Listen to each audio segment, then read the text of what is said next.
Itu penting sekali. Pertama kita harus tahu, sadar. Pandemi 2 tahun terakhir, 2020-2021, itu satu mempercepat digitalisasi. Ya, karena orang nggak boleh kemana-mana, semua proses digitalisasi dipercepat. Ya, dengan digitalisasi dipercepat, banyak sekarang perusahaan atau investment akhirnya merubah semuanya juga ke digital.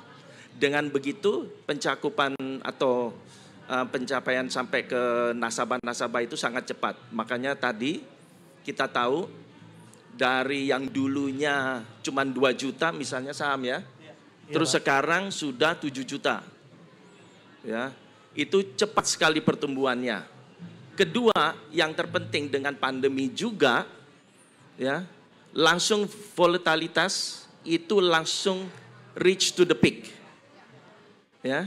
Tapi yang membedakan adalah apa pandemi kemarin 2020 dan 2021 dengan misalnya 2008 dengan 97. Kebetulan saya mengalami semuanya, tapi saya masih 17 tahun. Nah, bedanya apa? Bulan pertama langsung Februari akhir dibilang ada pandemi. Maret Central Bank seluruh dunia ngucurin uang. Jadi market sebelumnya jatuh, dikucurin duit, balik langsung. Artinya apa lagi? Semua orang yang kebetulan bisa pick up semua aset kelas artinya apa? Mau itu di bonds, mau itu di saham, mau itu akhirnya juga orang mulai masuk kepada virtual investment seperti kayak Bitcoin and everything. Itu bisa pick up di bawah dan habis itu market langsung menjulang tinggi secara cepat. Ya. Ini fenomena yang berbeda 2008 atau sebelumnya. Karena sebelumnya 2008 terjadi krisis, semua pemerintah central bank nunggu sampai akhirnya Lehman collapse. Semuanya udah berdarah, ada yang sampai setahun, ada yang sampai berapa bulan, baru berdarah, baru ada collapse, baru balik. Begitu juga 98, 97, pemerintah kita sampai tergulingkan, dolar rupiah dari 2.000 sampai tiba-tiba ke 14.000, ya, baru terjadi perbaikan, IMF segala macam. Ini berbeda sekali. Nah, ini yang harus diperhatikan. Apakah ini akan berlanjut? Kita sudah tahu. Ya, Central Bank di mana-mana sudah mulai melakukan pengetatan. Ya, artinya interest rate akan naik. Ditambah pembukaan, inflasi, geopolitik, perang segala macam, inflasi shoot to the roof. Ya, ini bahaya sekali. Ini volatilitas naik, tapi akan berbeda dengan awal 2020. Waktunya nggak beda jauh, ya. Dan karakteristik nanti ke depan, apakah nanti akan terjadi krisis atau tidak? We don't know. Lebih bahaya mana tapi Pak? Itu nanti mungkin kita bisa bahas, ya. Lebih bahaya mana?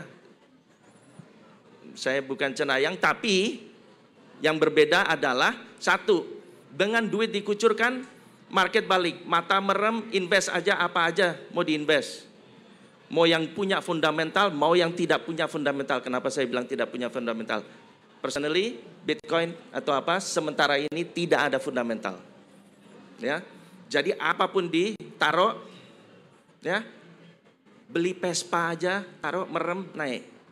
Beli pot bunga apa aja naik, bukan potnya tapi bunganya, ya kan? Ini krisis nanti ke depan, kalau krisis, kemungkinan chancesnya sudah banyak yang bilang di atas 50% karena kedepannya orang sudah mulai berbicara mengenai stagflasi, yang mana inflasi shoot to the roof, tapi tidak di follow dengan growth, dan growth ini makin turun, and that's dangerous, bahaya, ya.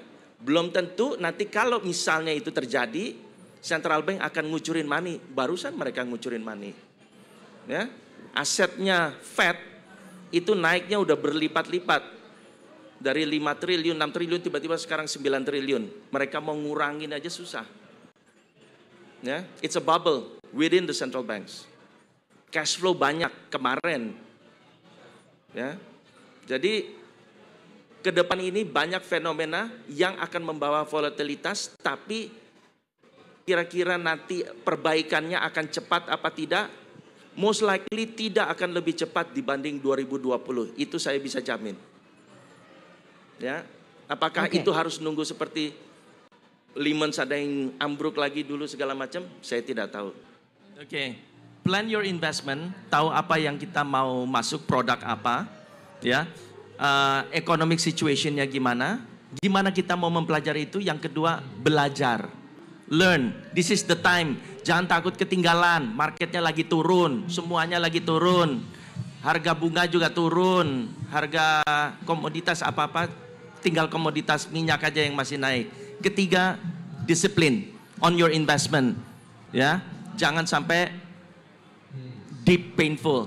Oke.